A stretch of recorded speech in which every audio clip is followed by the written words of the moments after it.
So what we ended up doing was lowering our emergency fund about 30%.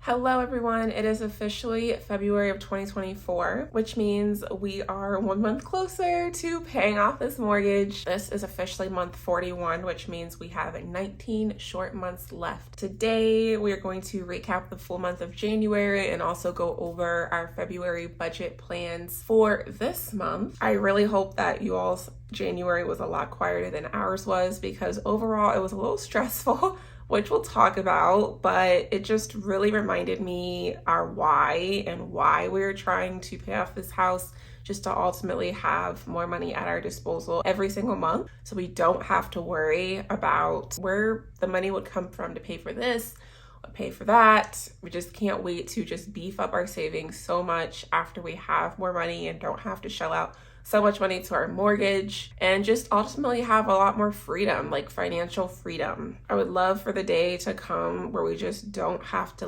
worry about things and just say, okay, what are we going to compromise here, or what are we going to sacrifice there? What are we going to move around in order to take care of whatever happens to arise this month? Anyway, jumping right into the beginning of the month / the beginning of 2024, we started out our year donating a lot of clothes. We went basically the whole year of 2023 without buying clothes. It was just one of those goals we set for ourselves at the beginning of 2023. And I'm just crazy like that. So of course we did it. And we both lost a lot of weight in 2023. So what we ended up doing at the beginning of the year was donating a whole bunch of clothes. We actually still have more clothes to donate.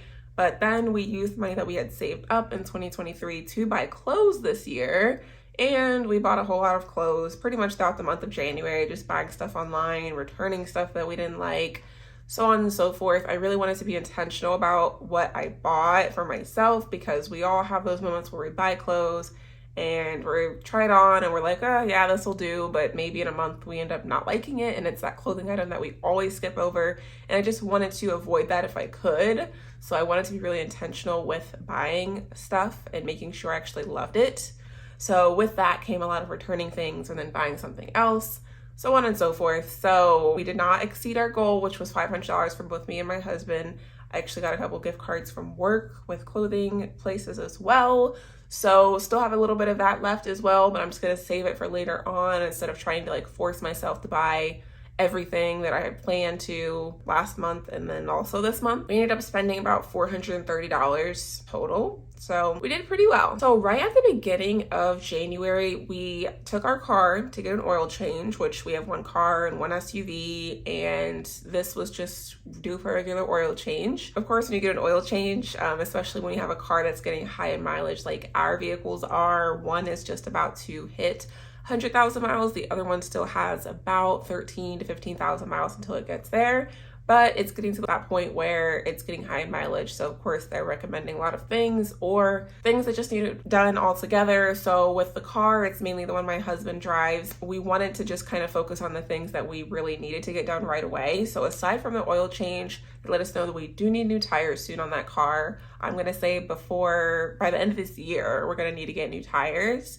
It's just right at that cusp of where you need to get tires soon. So probably before next winter, we're going to need to get new tires on that vehicle. And then other than that, we ended up getting a transmission flush and a brake flush on that vehicle. We actually scheduled with the dealer. What we notice sometimes with checking the online prices, sometimes the dealer is a little cheaper than our local place and where we go.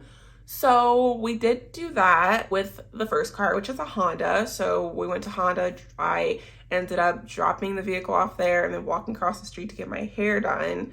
I just try to find the best way to be the most productive. So I had not gotten my hair done in 6 months. So I ended up doing that. Then when I was done getting my hair done, or about the time the vehicle was supposed to be done, I walked back across the street, picked it up. That one went well overall. Mind you, we did take our SUV to get inspected last year, and they'd given us this long list of stuff that we needed to do on that vehicle, but it's just like you prioritize what you need to prioritize and take the recommendations at this place that we trust. Kind of just waited to get things done. I knew that there was stuff we needed to get done from that inspection, so I took that car also to another dealer to get that other stuff done. It was like 2 things, like a coolant flush and some other type of flush. Planned to just drop it there for a couple of days, but they told us like the next day, actually, your coolant hose has a leak in it, basically. So it just turned into this whole thing. I'm not going to go into a whole lot of detail as far as how dissatisfied I was with that dealer, which was Mazda, but it wasn't a good time. So ultimately we ended up taking the vehicle, picking it up 2 days later, and taking it to a different local place. Basically, in the midst of all that time, we realized that actually we're going to need a lot more money than we thought to get different various repairs done on that vehicle. So what we ended up doing was lowering our emergency fund about 30%, just so it was something where, okay, we have all these repairs we need to get done. We have the money in savings. Even though I hate touching our savings, that's what it's there for. So we ended up just moving that money over so we could comfortably have enough money to get all the repairs done that we needed to get done. At this point, I wasn't sure how much it was going to be. The dealer charged us $100 for a brake light that I was under the impression was so rare and possibly was a good deal. It was actually a bad deal. It was just a regular brake light that we could have gotten done for $30. Anyway, so went to the second place that they ended up getting all the repairs done that we need at this point, at this time. And out the door, we ended up paying $1,600. We got a tune-up, we got some shocks repaired or replaced, we got the leak fixed, an alignment, and also my brakes were like completely rusted. So they ended up fixing that as well. And all of that ended up paying $1,600. We do still have some money left over from the amount that we moved from our emergency fund. We're hoping to do something else productive with it, such as neighbors right now, like in our Facebook group, have talked about their water heater going out and possibly it being due to hard water in our area, damaging it. So of course, like the type of person I am, I just really hyperfixate on stuff and I want to get things fixed if I can, or even be like proactive. So I was thinking, because we don't have like an issue to our knowledge with the water heater, but if it is something that some people are getting softeners and feel like that might be helping them, maybe we can get a softener. So at this point, as far as where we're at, we've gotten 1 quote for a water softener, but it was a lot more. Like the amount of money that we have left over from the repairs and everything is about $1,400 to $1,600. So far, we've got 1 quote for the softener at $2,600. So we did get our stuff tested during the estimate process and it is recommended for us to get one. I don't really know what we're going to do when it comes to that at this point. Obviously, it's not something that's dire, we think, but I do still want to get one, but that's just going to be another $1,000 if other estimates are in the same range. More to come on that. So the $1,600, like I said, that was repairs for all of those items. $100 for that brake light, $57 for the oil change, $368 for the flushes that we had done on the car too. So altogether, we spent $2,156 on car repairs in the month of January. Super stressful in my opinion, just because it's like, it's frustrating just for me, and if anyone else can relate, let me know. I work like an 8 to 4 type of job Monday through Friday at this point. When you want to call and make appointments for places, they're typically open those exact hours. I'm working, like I have to use my break time that's already like used up, doing other things, eating, stuff like that, my lunch, to call places, try to like hurry and scramble to call places to make appointments, not to mention trying to figure out where in your schedule you're actually going to go to the place and fulfill these appointments without like having to take time off, PTO, etc. Don't get me wrong, I'm super thankful for my job situation, being able to have like time off and things like that. Thankfully, I don't have any unplans, and my job has a very generous unplanned like policy, in my opinion. It's just that alone is just stressful, not let alone trying to figure out, okay, where are we gonna get the money to pay for things, and then trying to schedule appointments, and then trying to somehow get there in between my work schedule, husband's work schedule, the kids, all of that. So all in all, honestly, it was just a very stressful time. I know that there's always going to be things we have to take care of, so I hope that it's not something that I could allow to continue to stress me out so badly or just try to do what I need to do. I was actually prepared during that week to just take it unplanned and take some time off just to get appointments done the way I needed to. It didn't have to end up being that way, thankfully, just with how it all worked out. But at that point, what I'm gonna have to do, since I clearly have no unplans and my job does allow us to have it, even though I'd rather not take time off or take time away from my PTO, I'm going to do it if I have to, especially if it means taking some of that stress off. It's just, if you guys have been watching for a while, you know I used to work overtime, so I'm just trying to remember how I would take care of things like this, like knowing that I was working like at least 50 hours a week instead of the 40 that I'm doing now. So definitely comment below and let me know how you guys are handling stuff like that with work schedules, kids, everything in the mix. Speaking of work schedules, in January, my husband got COVID, so we ended up taking time off from work. He ended up taking like PTO, was off for a while. He was able to take time off. It was helpful having him home more. Obviously wanted him to get better. That was the main priority, but he ended up using some PTO for that. Also in January, we had our 8-year wedding anniversary. It's so crazy, 8 years. Our plan is to have a paid off home about 6 months before our 10-year wedding anniversary. So I'm definitely anticipating our first like trip for our 10-year wedding anniversary. I don't know what, how, who, when, where, don't know, but it would be really nice if our 10-year wedding anniversary, we were able to do something super nice and special. Don't know how, but somehow, hopefully it can be done. January, like I said, very eventful. My husband quit his part-time job. So again, if you guys have been here for a while, you know my husband technically has 2 jobs, or had, because he has a full-time job, which being a nurse, you're only required to work 3 days a week. He also had a second job, which is common, I would say, among nurses that typically only work 3 days a week. They will pick up another job where you are, well, with him, he was only required to work like once a month. And long story short, just a lot of issues with the person who you have to contact in order to pick up said shift. A lot of issues with it. Disorganization is the best way to describe it. More recently, where it was just the straw that broke the camel's back, him picking up a shift in December for January, and then her sending out a mass text saying, can anyone pick up these certain shifts? He checked and said, hey, am I still on for this date? Oh, nope, I had to take you off. What do you mean? Anyway, a mass disorganization. It's just a situation where we're blessed enough to not even need that job, let alone having to drive like half an hour, 35 minutes just to get there anytime he did work. Just no. So it's just, thankfully, it's not something that we needed. Why continue to go through something that's like disrupting your peace and causing you stress? Could potentially get there. There was a time before where he had gotten there and they're like, oh, well, you're not scheduled to work. Like, driving an hour round trip is not a joke. So it's just multiple things. And then this just being it, and him immediately putting in his 2 weeks and just saying, I'm done. So what we did do, because what our hopes was, we wanted to use that extra money this time around monthly to save up for trip that we're planning. So he was able to actually take one of his coworkers' shift at his now only job to bring in some extra income to help save up for that. So thankfully that was good. That was done in January. Hopefully it can be a thing where we can keep doing that moving forward. February, March, April, May, once a month, just picking up a shift, and hopefully the need is there, is all we can do at this point. So now to the mortgage. Just to recap, our yearly plan is going to be the same as 2023. $4,500 a month to the mortgage is our goal, including our minimum payment of $1,070. 3 paycheck months. We get paid 3 times each of us, so taking that extra paycheck and putting more towards the mortgage, $1,000 for my paycheck, $1,000 from his, is the goal.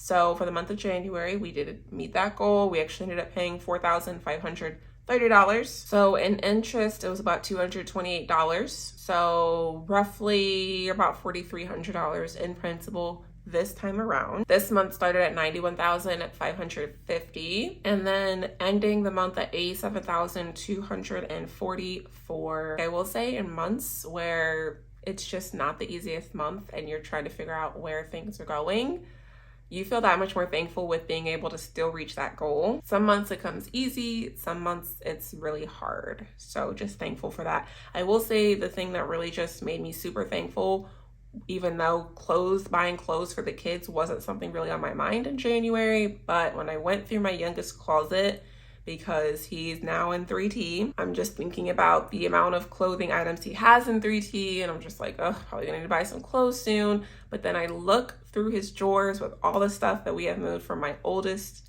closet to my youngest closet as he grew out of it. So basically hand-me-downs. I found a plethora of 3T clothes, and I was just feeling so thankful in that moment. Like, wow, he's not going to need to buy clothes for a very long time because he's finally able to fit some of these clothes that we have brought down from my oldest. We have 3T, 4T, 5T, like he's set, and it just made me feel so good and thankful in the midst of so much turmoil with our schedule, money, all of that. Seeing that and knowing that I don't have to buy clothes for the kids or for him for a long time, it just felt like a huge weight lifted off my shoulders. Just some little silver lining in the month. So definitely thankful. You never know what might happen to just brighten your day a little bit. Now, some things that did happen this year that I probably wasn't expecting. There was a couple of price increases. This is just something with homeownership that is to be expected. It's going to happen over time. First thing that we were notified of was property taxes going up 20%. Last year in 2023, that bill that we got for property taxes was about $4,700 for the year. This year, $5,600 for the year. So technically taxes from 2023 that is due in 2024. That's a 20% increase. So that's a lot.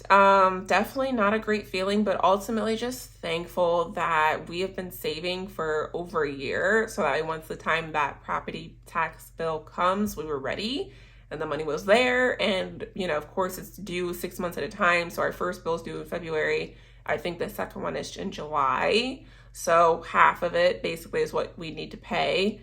Not something I was expecting. Not a great feeling, but it just really makes me start thinking about, okay, what's it going to be like in 3 years from now, 3 years from then, like 3 years from then? But what are you going to do? There's nothing in my control that I could really do to change it. So you just roll with it and you are thankful that you have the money to fulfill that. Another thing went up 20%, our HOA fees. The thing about our HOA is they don't do much. It really, our community is still new. The last of our houses in this neighborhood are getting built right now. Probably the last, literally, I could count on my one hand how many houses are left to be done. And so it's kind of like the type of neighborhood where you have an HOA just because you have to. Not much is done. I believe what goes into it, they talk about electricity, maybe for the model home, snow removal, things that just you don't really see. There's some HOAs where they come cut your grass for you. Those are going to be 10 times more expensive. That's not what we have. When I first moved in, it was $110 a year. This is the fourth year, I guess you would say, and it just went from $165 to $200. Can't really complain a whole lot because at least it's annual and it's a very minimal cost. That probably comes out to $10 or so, give or take, a month. Can't complain, but ultimately it still went up and I was not expecting that. We had the money and it got paid. So thankful for that. That was really our January. So now I'm going to talk about the February budget and what we're expecting for that. Not a whole lot's happened so far, but we have our costs that are pretty much fixed every month, which would be YouTube TV. We have NBA League Pass now, the YouTube Premium, Netflix, our phone bill, $90 a month. So fixed expenses are going to come to about $275 a month for February. Electric, water, gas, obviously we're estimating that type of thing because I really don't know what that'd be until we get it. We actually have gotten our water bill. It's $56 or so for February. Electric, I'm estimating $115. I just kind of based it off of where we're at in the year and what it was for January. Gas, I'm estimating $90. And for groceries, we're going to estimate $550, which is typically how much we'll spend in a month. And then mortgage payments, first one, $2,000, second one, $2,500. Same thing we do every month. and then savings. So pretty much that's going to be us putting this money aside for taxes, which typically it's just going to end up being the property taxes. We actually have a local tax too that money will go to as well. And we just saved $625 a month, $50, $75. We'll do Christmas sinking funds. I would like to put some more towards our kids' $529 if we can in the month of January.